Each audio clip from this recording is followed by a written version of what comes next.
ನಮಸ್ತೆ ಫ್ರೆಂಡ್ಸ್, ರಾಜ್ ಜಾಬ್ಸ್ಗೆ ಸ್ವಾಗತ. ಫ್ರೆಂಡ್ಸ್, ಜಲಸಂಪನ್ಮೂಲ ಇಲಾಖೆ ನೋಡಿ ಏನು ನೀರಾವರಿ ಇಲಾಖೆಯಿಂದ ನೇಮಕಾತಿ ಹೊಸ ಅಧಿಸೂಚನೆ ಬಿಡುಗಡೆಯಾಗಿದೆ. ಬೋತ್ ಮೇಲ್ ಆ್ಯಂಡ್ ಫಿಮೇಲ್, ಪುರುಷ ಮತ್ತು ಮಹಿಳಾ ಅಭ್ಯರ್ಥಿಗಳು ಇಬ್ಬರು ಅರ್ಜಿಗಳನ್ನು ಸಲ್ಲಿಸಬಹುದಾಗಿರುತ್ತೆ. ಈ ಒಂದು ಹುದ್ದೆಗಳು ಸಂಪೂರ್ಣವಾಗಿ ಕಾಯಂ ಉದ್ಯೋಗಗಳಾಗಿರ್ತವೆ ನೋಡಿ. ಹಾಗೆ 10th ಮತ್ತು PUC ಹಾಗೂ ಡಿಗ್ರಿ ಆದಂಥ ಬೋತ್ ಮೇಲ್ ಆ್ಯಂಡ್ ಫಿಮೇಲ್ ಅರ್ಜಿಗಳನ್ನು ಸಲ್ಲಿಸಬಹುದಾಗಿರುತ್ತೆ ನೋಡಿ. SLC ಪಾಸ್ ಆದಂಥ ಅಭ್ಯರ್ಥಿಗಳು ಕೂಡ ಈ ಒಂದು ಹುದ್ದೆಗಳಿಗೆ ಅರ್ಜಿಗಳನ್ನು ಸಲ್ಲಿಸಬಹುದು. ವಿವರಗಳು ನೋಡಿ. ಹುದ್ದೆ ಹೆಸರು ಮತ್ತು ಇಲಾಖೆ ಹೆಸರು ನೋಡಿ. ಹುದ್ದೆ ಸಂಸ್ಥೆ ಹೆಸರು ಭಾರತೀಯ ಒಳನಾಡು ಜಲಮಾರ್ಗ ಪ್ರಾಧಿಕಾರ, ಏನು ನೀರಾವರಿ ಇಲಾಖೆಯಿಂದ ನೇಮಕಾತಿಯಾಗಿರುತ್ತೆ. ಮೊದಲಿಗೆ ನೋಡು ಹುದ್ದೆಗಳು ಹೆಸರನ್ನು ನೋಡೋದಾದರೆ ಇಲ್ಲಿ ನೋಡಿ, ಲೋವರ್ ಡಿವಿಷನ್ ಕ್ಲರ್ಕ್ ಹಾಗೂ ಜೂನಿಯರ್ ಹೈಡ್ರೋಗ್ರಾಫಿಕ್ ಸರ್ವೇಯರ್ ಮತ್ತು ಹಿರಿಯ ಲೆಕ್ಕಾಧಿಕಾರಿ ಮತ್ತು ಲೆಕ್ಕಪತ್ರ ಅಧಿಕಾರಿ ಈ ಒಂದು ಹುದ್ದೆಗಳಿಗೆ ಅರ್ಜಿಗಳನ್ನ ಸಲ್ಲಿಸಬಹುದು ನೋಡಿ. ಇಷ್ಟೊಂದು ಹುದ್ದೆಗಳಿದ್ದಾವೆ. ಈ ಒಂದು ಹುದ್ದೆಗಳಿಗೆ ಆಯ್ಕೆ ಮಾಡಿಕೊಂಡು ನೀವು ಅರ್ಜಿಗಳನ್ನ ಸಲ್ಲಿಸಬಹುದಾಗಿರುತ್ತೆ. ಹಾಗೇನ ಲೋವರ್ ಡಿವಿಷನ್ ಕ್ಲರ್ಕ್ ಮತ್ತು ಜೂನಿಯರ್ ಹೈಡ್ರೋಗ್ರಾಫಿ ಈ ಒಂದು ಹುದ್ದೆಗಳಿಗೆ ಹಾಗೂ ಹಿರಿಯ ಲೆಕ್ಕಪತ್ರ ಇಲ್ಲಿ ನೋಡಿ, ಹಿರಿಯ ಲೆಕ್ಕಪತ್ರ ಅಧಿಕಾರಿ ಈ ಒಂದು ಹುದ್ದೆಗಳಿಗೆ ಡಿಗ್ರಿ ಕೇಳಿದ್ದಾರೆ. ಹಾಗೇನ ಹೈಡ್ರೋಗ್ರಾಫಿಕ್ ಸರ್ವೇಯರ್ ಈ ಒಂದು ಹುದ್ದೆಗಳಿಗೆ SLC ಆದಂಥ ಅಭ್ಯರ್ಥಿಗಳು ಅರ್ಜಿಗಳನ್ನ ಸಲ್ಲಿಸಬಹುದಾಗಿರುತ್ತೆ. ಸಂಪೂರ್ಣವಾಗಿ ಈ ಒಂದು ಹುದ್ದೆಗಳು ಕಾಯಂ ಉದ್ಯೋಗಗಳಾಗಿರ್ತವೆ. ಇನ್ನು ಅಪ್ಲಿಕೇಶನ್ ಮೋಡು ಆನ್ಲೈನ್ ಮೋಡ್ ಮೂಲಕ ಇರುತ್ತೆ. ಅಫಿಷಿಯಲ್ ವೆಬ್ಸೈಟ್ಗೆ ಹೋಗಿ ನೀವು ಅರ್ಜಿಗಳನ್ನ ಸಲ್ಲಿಸಬೇಕಾಗುತ್ತೆ. ಅರ್ಜಿ ಸಲ್ಲಿಕೆ ನೇರ ಲಿಂಕು ವಿಡಿಯೋ ಡಿಸ್ಕ್ರಿಪ್ಷನ್ ಬಾಕ್ಸಲ್ಲಿ ಇರುತ್ತೆ ನೋಡಿ. 3,000ಕ್ಕೂ ಅಧಿಕ ಉದ್ಯೋಗಗಳಿದ್ದಾವೆ ನೋಡಿ. 3,000ಕ್ಕೂ ಅಧಿಕ ಹುದ್ದೆಗಳಿಗೆ ನೇಮಕಾತಿ ಇರುತ್ತೆ.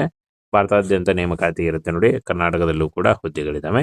ಹಾಗೇನ ಯಾರು ಅರ್ಜಿಗಳನ್ನ ಸಲ್ಲಿಸಬಹುದು ಅಂತ ನೋಡೋದಾದರೆ, ಅಖಿಲ ಭಾರತದಿಂದ ಭಾರತೀಯ ಪುರುಷ ಮತ್ತು ಮಹಿಳಾ ಅಭ್ಯರ್ಥಿಗಳು ಇಬ್ಬರು ಅರ್ಜಿಗಳನ್ನ ಸಲ್ಲಿಸಬಹುದಾಗಿರುತ್ತೆ. ಇನ್ನು ಫ್ರೆಂಡ್ಸ್, ಪೋಸ್ಟ್ ಹೆಸರು ಹಾಗೂ ಶೈಕ್ಷಣಿಕ ಅರ್ಹತೆ ನೋಡಿ. ಲೋವರ್ ಡಿವಿಷನ್ ಕ್ಲರ್ಕ್ ಈ ಒಂದು ಹುದ್ದೆಗಳಿಗೆ PUC ಅಥವಾ ಡಿಗ್ರಿ ಆದಂಥ ಅಭ್ಯರ್ಥಿಗಳು ಅರ್ಜಿಗಳನ್ನ ಸಲ್ಲಿಸಬಹುದು. ಹಾಗೆ junior hydrographic surveyor SLC, PUC ಹಾಗೂ ಡಿಪ್ಲೊಮಾ ಆದಂಥ ಅಭ್ಯರ್ಥಿಗಳು ಅಥವಾ ನೀವು ಪದವಿಯನ್ನು ಮಾಡಿಕೊಂಡಿದ್ದರೂ ಕೂಡ ನೀವು ಅರ್ಜಿಗಳನ್ನ ಸಲ್ಲಿಸಬಹುದು. ಹಾಗೇನ ಫ್ರೆಂಡ್ಸ್, ಹಿರಿಯ ಲೆಕ್ಕಪತ್ರ ಅಧಿಕಾರಿ ಮತ್ತು ಏನು ಸರ್ಕಾರಿ ಕಚೇರಿ ಈ ಒಂದು ಹುದ್ದೆಗಳಿಗೆ ಅರ್ಜಿಗಳನ್ನ ಸಲ್ಲಿಸಬಹುದು. ಅಂದರೆ ಡಿಗ್ರಿ ಆದಂಥ ಅಭ್ಯರ್ಥಿಗಳು ನೋಡಿ. ವಯೋಮಿತಿಯನ್ನು ನೋಡೋದಾದರೆ ನೋಡಿ, ಇಲ್ಲಿ ಕಾಣಿಸ್ತಾ ಇದೆ ಫ್ರೆಂಡ್ಸ್. ವಯೋಮಿತಿ ಹಾಗೂ ವಿವರಗಳು ನೋಡಿ. ಕನಿಷ್ಠ 18ರಿಂದ 35 ವರ್ಷದ ಒಳಗಿನವರು ಅರ್ಜಿಗಳನ್ನ ಸಲ್ಲಿಸಬಹುದು.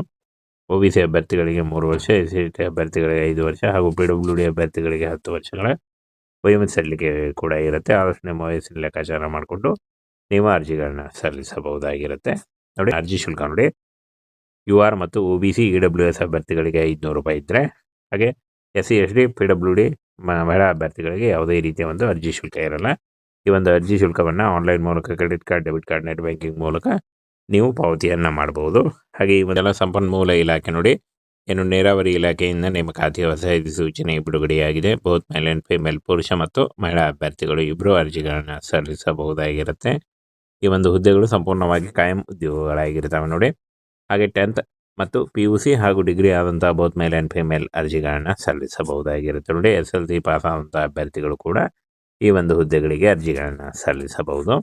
ವಿವರಗಳು ನೋಡಿ. ಹುದ್ದೆ ಹೆಸರು ಮತ್ತು ಇಲಾಖೆ ಹೆಸರು ನೋಡಿ. ಹುದ್ದೆ ಸಂಸ್ಥೆ ಹೆಸರು ಭಾರತೀಯ ಒಳನಾಡು ಜಲಮಾರ್ಗ ಪ್ರಾಧಿಕಾರ, ಏನು ನೀರಾವರಿ ಇಲಾಖೆಯಿಂದ ನೇಮಕಾತಿಯಾಗಿರುತ್ತೆ. ಮೊದಲಿಗೆ ನೋಡು ಹುದ್ದೆಗಳು ಹೆಸರನ್ನು ನೋಡೋದಾದರೆ ಇಲ್ಲಿ ನೋಡಿ, ಲೋವರ್ ಡಿವಿಷನ್ ಕ್ಲರ್ಕ್ ಹಾಗೂ ಜೂನಿಯರ್ ಹೈಡ್ರೋಗ್ರಾಫಿಕ್ ಸರ್ವೇಯರ್ ಮತ್ತು ಹಿರಿಯ ಲೆಕ್ಕಾಧಿಕಾರಿ ಮತ್ತು ಲೆಕ್ಕಪತ್ರ ಅಧಿಕಾರಿ ಈ ಒಂದು ಹುದ್ದೆಗಳಿಗೆ ಅರ್ಜಿಗಳನ್ನ ಸಲ್ಲಿಸಬಹುದು ನೋಡಿ. ಇಷ್ಟೊಂದು ಹುದ್ದೆಗಳಿದ್ದಾವೆ. ಈ ಒಂದು ಹುದ್ದೆಗಳಿಗೆ ಆಯ್ಕೆ ಮಾಡಿಕೊಂಡು ನೀವು ಅರ್ಜಿಗಳನ್ನ ಸಲ್ಲಿಸಬಹುದಾಗಿರುತ್ತೆ. ಹಾಗೇನ ಲೋವರ್ ಡಿವಿಷನ್ ಕ್ಲರ್ಕ್ ಮತ್ತು ಜೂನಿಯರ್ ಹೈಡ್ರೋಗ್ರಾಫಿ ಈ ಒಂದು ಹುದ್ದೆಗಳಿಗೆ ಹಾಗೂ ಹಿರಿಯ ಲೆಕ್ಕಪತ್ರ ಇಲ್ಲಿ ನೋಡಿ, ಹಿರಿಯ ಲೆಕ್ಕಪತ್ರ ಅಧಿಕಾರಿ ಈ ಒಂದು ಹುದ್ದೆಗಳಿಗೆ ಡಿಗ್ರಿ ಕೇಳಿದ್ದಾರೆ. ಹಾಗೇನ ಹೈಡ್ರೋಗ್ರಾಫಿಕ್ ಸರ್ವೇಯರ್ ಈ ಒಂದು ಹುದ್ದೆಗಳಿಗೆ SLC ಆದಂಥ ಅಭ್ಯರ್ಥಿಗಳು ಅರ್ಜಿಗಳನ್ನ ಸಲ್ಲಿಸಬಹುದಾಗಿರುತ್ತೆ. ಸಂಪೂರ್ಣವಾಗಿ ಈ ಒಂದು ಹುದ್ದೆಗಳು ಕಾಯಂ ಉದ್ಯೋಗಗಳಾಗಿರ್ತವೆ. ಇನ್ನು ಅಪ್ಲಿಕೇಶನ್ ಮೋಡು ಆನ್ಲೈನ್ ಮೋಡ್ ಮೂಲಕ ಇರುತ್ತೆ. ಅಫಿಷಿಯಲ್ ವೆಬ್ಸೈಟ್ಗೆ ಹೋಗಿ ನೀವು ಅರ್ಜಿಗಳನ್ನ ಸಲ್ಲಿಸಬೇಕಾಗುತ್ತೆ. ಅರ್ಜಿ ಸಲ್ಲಿಕೆ ನೇರ ಲಿಂಕು ವಿಡಿಯೋ ಡಿಸ್ಕ್ರಿಪ್ಷನ್ ಬಾಕ್ಸಲ್ಲಿ ಇರುತ್ತೆ ನೋಡಿ. 3,000ಕ್ಕೂ ಅಧಿಕ ಉದ್ಯೋಗಗಳಿದ್ದಾವೆ ನೋಡಿ.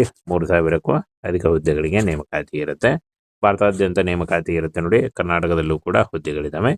ಹಾಗೇನ ಯಾರು ಅರ್ಜಿಗಳನ್ನ ಸಲ್ಲಿಸಬಹುದು ಅಂತ ನೋಡೋದಾದರೆ, ಅಖಿಲ ಭಾರತದಿಂದ ಭಾರತೀಯ ಪುರುಷ ಮತ್ತು ಮಹಿಳಾ ಅಭ್ಯರ್ಥಿಗಳು ಇಬ್ಬರು ಅರ್ಜಿಗಳನ್ನ ಸಲ್ಲಿಸಬಹುದಾಗಿರುತ್ತೆ.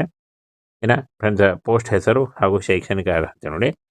ಲೋವರ್ ಡಿವಿಷನ್ ಕ್ಲರ್ಕ್ ಈ ಒಂದು ಹುದ್ದೆಗಳಿಗೆ PUC ಅಥವಾ ಡಿಗ್ರಿ ಆದಂಥ ಅಭ್ಯರ್ಥಿಗಳು ಅರ್ಜಿಗಳನ್ನ ಸಲ್ಲಿಸಬಹುದು. ಹಾಗೆ junior hydrographic surveyor SLC PUC ಹಾಗೂ ಡಿಪ್ಲೊಮಾ ಆದಂಥ ಅಭ್ಯರ್ಥಿಗಳು ಅಥವಾ ನೀವು ಪದವಿಯನ್ನು ಮಾಡಿಕೊಂಡಿದ್ದರೂ ಕೂಡ ನೀವು ಅರ್ಜಿಗಳನ್ನ ಸಲ್ಲಿಸಬಹುದು. ಹಾಗೇನ ಹಿರಿಯ ಲೆಕ್ಕಪತ್ರ ಅಧಿಕಾರಿ ಮತ್ತು ಏನು ಸರ್ಕಾರಿ ಕಚೇರಿ ಈ ಒಂದು ಹುದ್ದೆಗಳಿಗೆ ಅರ್ಜಿಗಳನ್ನ ಸಲ್ಲಿಸಬಹುದು. ಅಂದರೆ ಡಿಗ್ರಿ ಆದಂಥ ಅಭ್ಯರ್ಥಿಗಳು ನೋಡಿ. ವಯೋಮಿತಿಯನ್ನು ನೋಡೋದಾದರೆ ನೋಡಿ ಇಲ್ಲಿ ಕಾಣಿಸ್ತಾ ಇದೆ ವಯೋಮಿತಿ ಹಾಗೂ ವಿವರಗಳು ನೋಡಿ. ಕನಿಷ್ಠ 18ರಿಂದ 35 ವರ್ಷದ ಒಳಗಿನವರು ಅರ್ಜಿಗಳನ್ನ ಸಲ್ಲಿಸಬಹುದು. OBC ಅಭ್ಯರ್ಥಿಗಳಿಗೆ 3 ವರ್ಷ, SC ಅಭ್ಯರ್ಥಿಗಳಿಗೆ 5 ವರ್ಷ ಹಾಗೂ PWD ಅಭ್ಯರ್ಥಿಗಳಿಗೆ 10 ವರ್ಷಗಳ ವಯೋಮಿತಿ ಸಲ್ಲಿಕೆ ಕೂಡ ಇರುತ್ತೆ. ಆದಷ್ಟು ನಿಮ್ಮ ವಯಸ್ಸಿನ ಲೆಕ್ಕಾಚಾರ ಮಾಡಿಕೊಂಡು ನೀವು ಅರ್ಜಿಗಳನ್ನ ಸಲ್ಲಿಸಬಹುದಾಗಿರುತ್ತೆ. ಇನ್ನು ಅರ್ಜಿ ಶುಲ್ಕ ನೋಡಿ. UR ಮತ್ತು OBC EWS ಅಭ್ಯರ್ಥಿಗಳಿಗೆ 500 ರೂಪಾಯಿ ಇದ್ದರೆ, ಹಾಗೆ SC ST PWD ಮಹಿಳಾ ಅಭ್ಯರ್ಥಿಗಳಿಗೆ ಯಾವುದೇ ರೀತಿಯ ಒಂದು ಅರ್ಜಿ ಶುಲ್ಕ ಇರಲ್ಲ. ಈ ಒಂದು ಅರ್ಜಿ ಶುಲ್ಕವನ್ನು ಆನ್ಲೈನ್ ಮೂಲಕ, credit card, debit card, net banking ಮೂಲಕ ನೀವು ಪಾವತಿಯನ್ನು ಮಾಡಬಹುದು. ಹಾಗೆ ಈ ಒಂದು ನೋಟಿಫಿಕೇಶನ್ ಬೇಕಾದಲ್ಲಿ ಈ ಒಂದು ಹುದ್ದೆಗಳನ್ನು